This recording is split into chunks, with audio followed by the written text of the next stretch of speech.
Hello everyone and welcome to our new YouTube channel. My name is James Potter and I'm joined with my wife Tanya to travel in our 23-year-old campervan painting landscapes plein air. This is our first video, so there's lots to learn about filmmaking. I hope you enjoy our adventures and hopefully you'll get a few tips and understanding about painting watercolour and oil in the open. Right, we've arrived at Achmelvich beach, which is right behind me here. It's a beautiful place. Whoa, really nice. And behind me are the wonderful mountains. So we're going to try and get a scene which incorporates both of those things. And we're probably going over there. There's a little peak over there with a really nice viewpoint, which I'm guessing is going to be all the way along. So the difficulty of arriving somewhere really is to find a good composition. So that's what we're in the hunt for now. But the weather is amazing. This is end or middle end of August. It's been a terrible August, but the weather here is amazing in Scotland, would you believe? So I feel very lucky. So we'll head off over there now and see what we can find.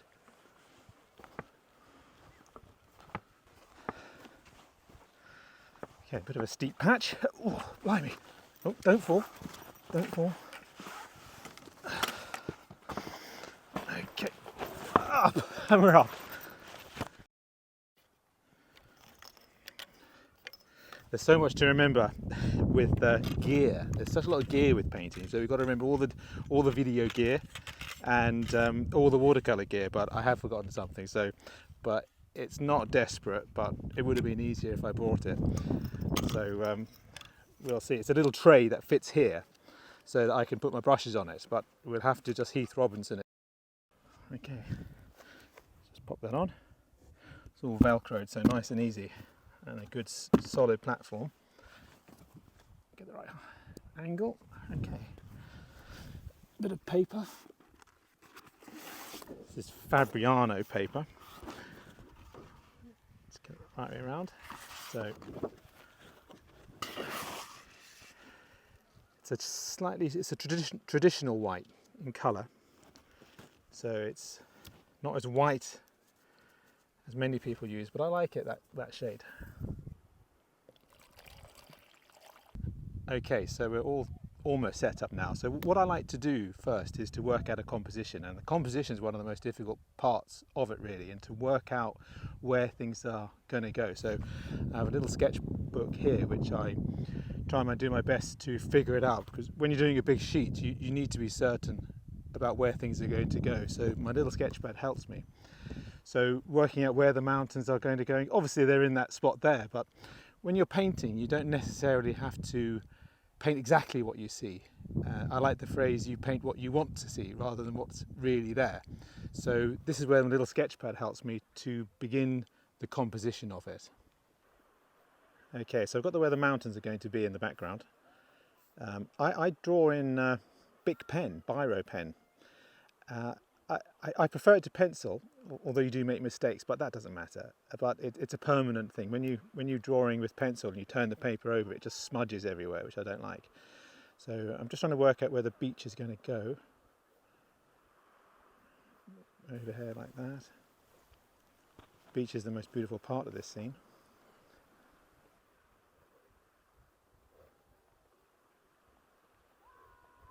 That's nice. There's a little secondary beach there. You have lots of houses in the back. One thing I love about Scotland are the houses. These white houses are just stunning, and they really add to the composition of what I'm doing. So I like to include lots of those. Okay, so this is the basic composition here. So I've amalgamated a few things, I've pushed a few things around. So the buildings on the right, but the beach is coming in. And there's the little picture of it.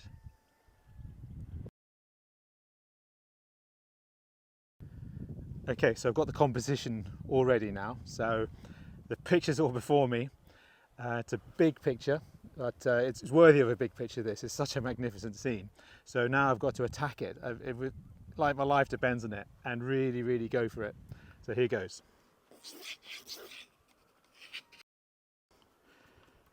Okay. So these are the first marks. I'm just trying to work out, I normally start from the top and work bottom just because water goes downhill. So I try with the sky and the the mountains in the background. So it's a bit of cadmium, no, cobalt blue. I've got to remember the colours. Speaking out loud and trying to remember colours is like tapping your head and doing your tummy at the same time. So especially when you're concentrating like this. Right. Okay, so here we go. First marks.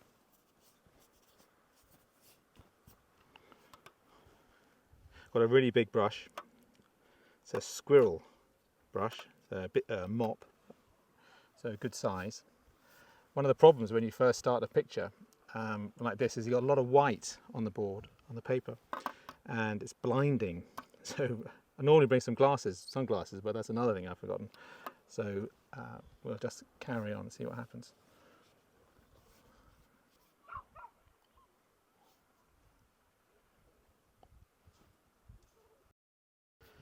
Okay, we're just trying to block in the picture as much as possible, just to get the rough colours of what we're doing.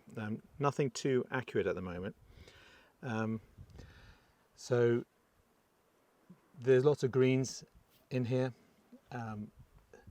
lots of different variation of green as well. One of the problems of painting in summertime is that there's a lot of green, but not too much in this scene. There's a lot of other colours as well, which is nice, but mainly in painting, the summer isn't the best time to paint because there is so much green. But I think it's okay here.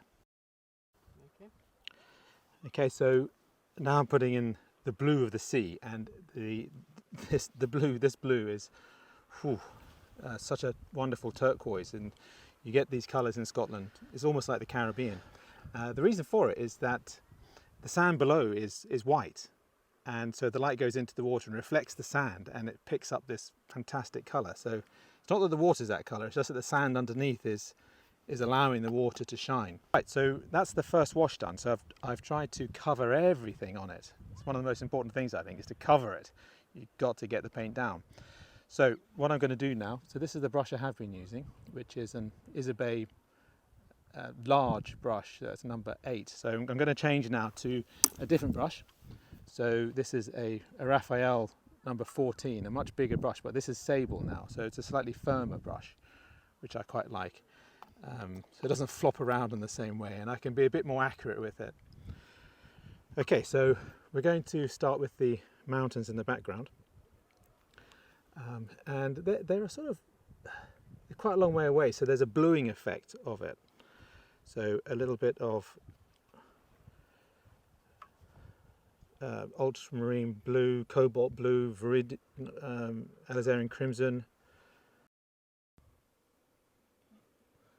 Okay, so I like variety in the paint. If you see my palette there, there's lots of different colours there, so it's not just a one homogenized colour. There's lots of colours. You can see the constituents of it. So a bit of red, a bit of blue, a bit of brown, and they go onto the canvas or the paper.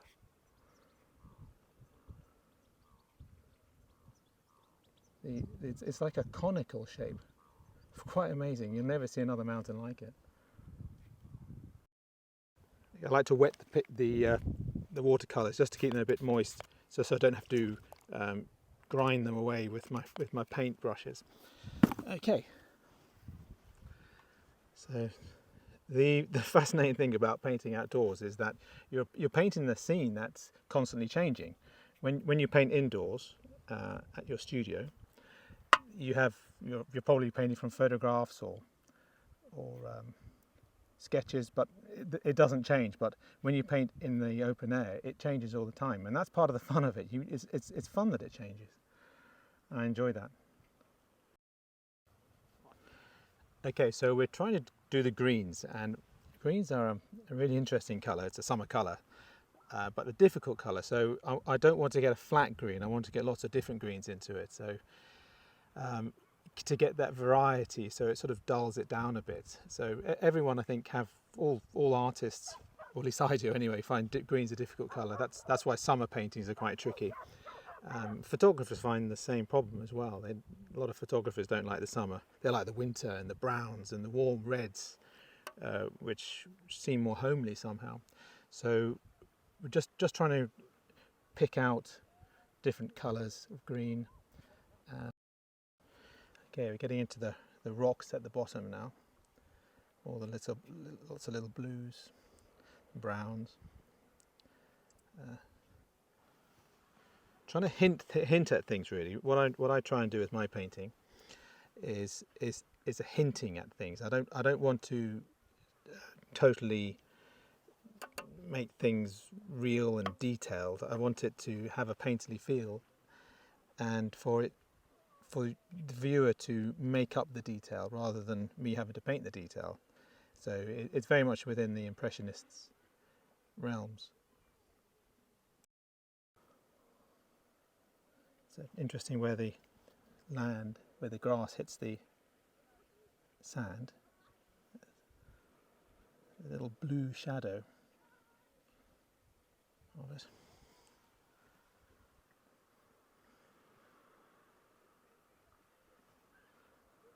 So it's quite a busy beach now. Despite this is really in the middle of nowhere, this beach.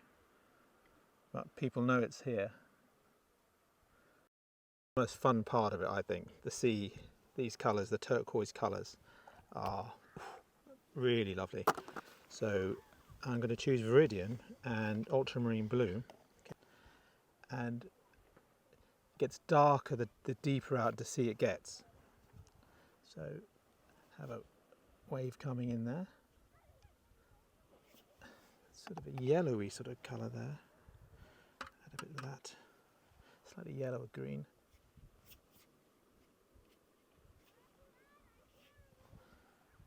And you get the darkening, the rocks down there, they cast a shadow or reflection. And also the waves are coming in a slight circular, they're not flat, they're going rounded, which is quite interesting too. Okay, doing a bit of the foreground now, trying to resolve a bit of that. One thing that, if you ever have a go at watercolour painting, which I hope you do, especially outdoor painting, is that paintings go through phases, and you have to hang in there with them. They go through difficult times. There's a roller coaster of emotions with them. So you just have to hang in there and hope that they're going to come out in the end, because until the painting's actually finished, it's not finished, and it always looks a bit not what you want. So you have to have a little bit of faith and carry on with it. Okay, so again, I'm just trying to deal with the water again, which I think is the most beautiful part of the painting. I'm just trying to deepen the turquoise nature of it in certain places. So so it's the further out to sea it goes, the darker it goes. And there's some rocks in the foreground as well. Trying to get those shadows in there. Yeah, I think that's beginning to work. So we've been going about an hour and a half, maybe, something like that. Full on. So you see how the beach now is shining forward. I did put a little bit more colour on there, but not much. Okay, so do a few more, make these rocks a bit more noticeable now. Okay, so just give it the dark side of it a bit of shadow. So it gives it a bit of three-dimensionality.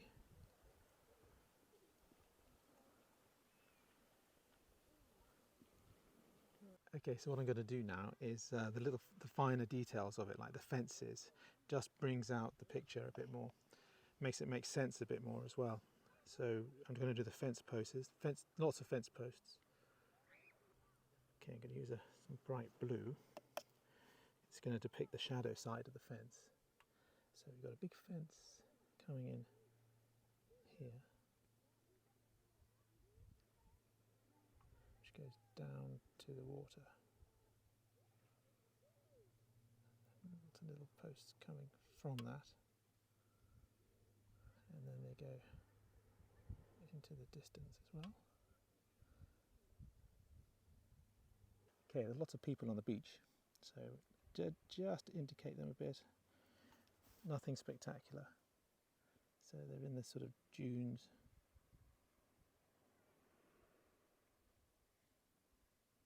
Try and get another colour, maybe a bit of red. just to indicate them. Lots of people in the sea. Bit of red tent as well. It's quite nice. A few people around it.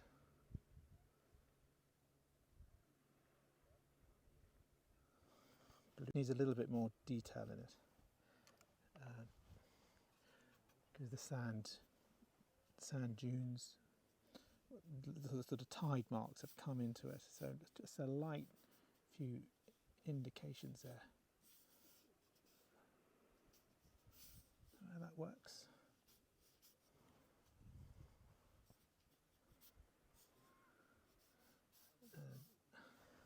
Yeah, I think that's helped it. Hopefully that looks like people, and we get a few reflections of people as well in a bit of blue.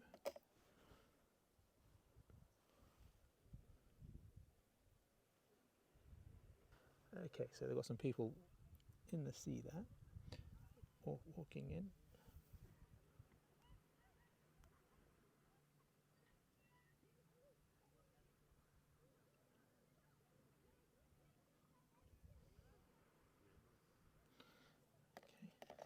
Okay, so we get a light reflection from them.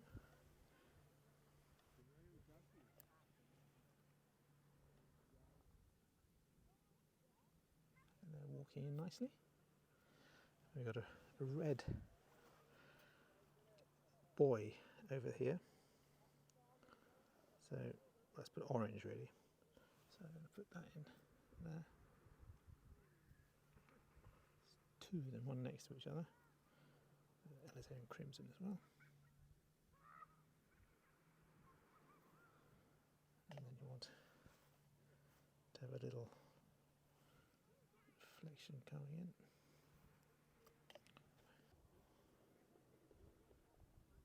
Okay, do some white on the posts, just because there's a lot of light shining on the side of them, and that will bring each one out a bit more.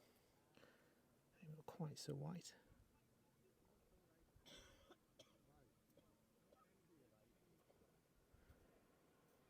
I think I might need a little finer brush. It's a bit thick, this brush.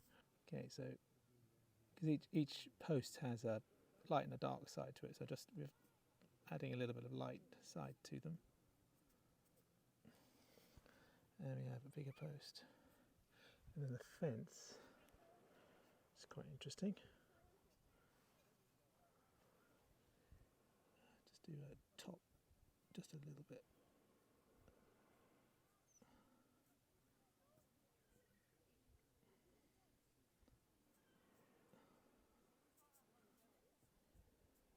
Just show there's a little fence there.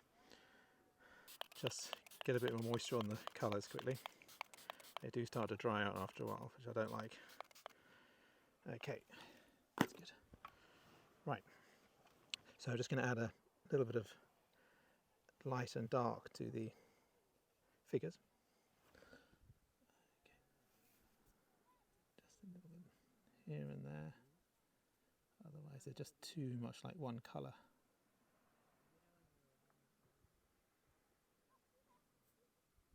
I think that's helped them. Good.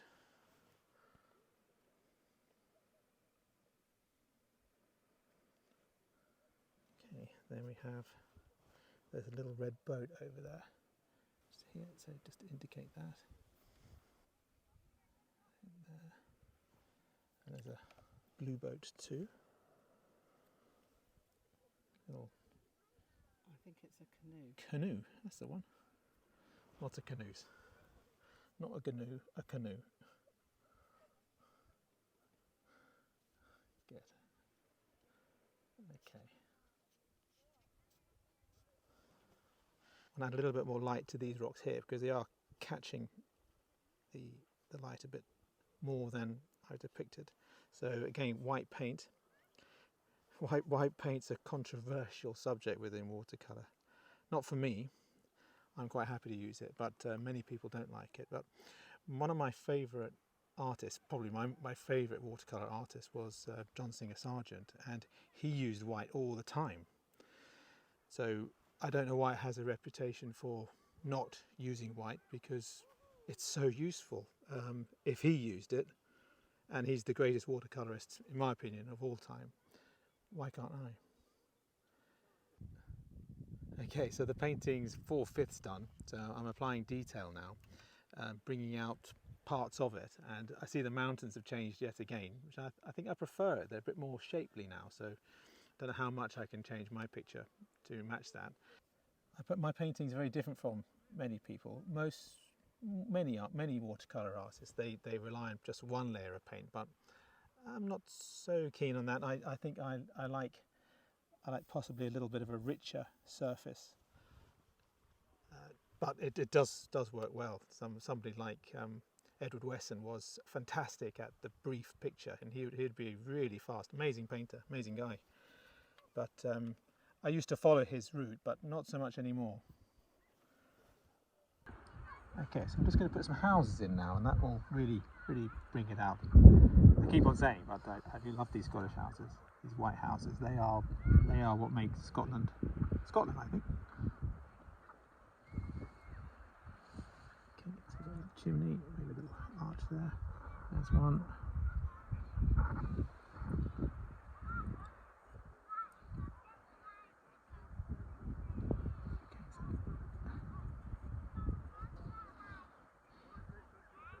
As a sort of community, there's like people actually live here rather than just a landscape.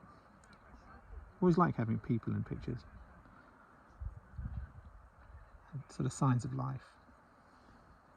So I'm going to do a few connecting areas to each house, because I'm sure there is a sort of road going up, and I think that'd be quite nice. Again, I'm not. This isn't reality so much. It's a version of reality. You don't always have to paint what you see. So those houses have been added there. And then what I might do is just get my pencil and add a few marks.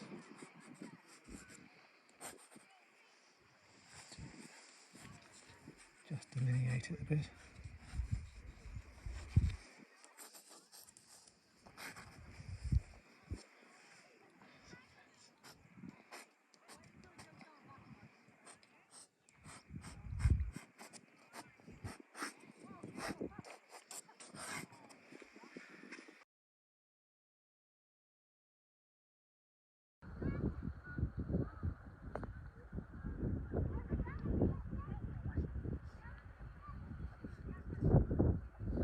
Okay, my wife has decided that I'm going to put that little boat in down there. I've been debating whether it should go in or not, but it's a nice little colour accent, so we'll give it a go. Hopefully ruin the picture.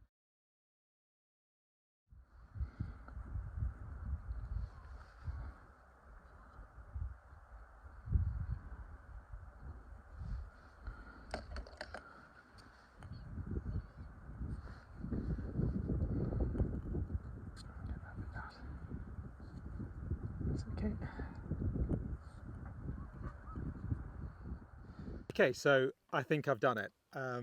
So it's about 2 hours or 2 and a bit hours, something like that. But again, a big picture. So yeah, I've enjoyed doing it, and what an incredible place! You couldn't wish for a better place. It's fantastic.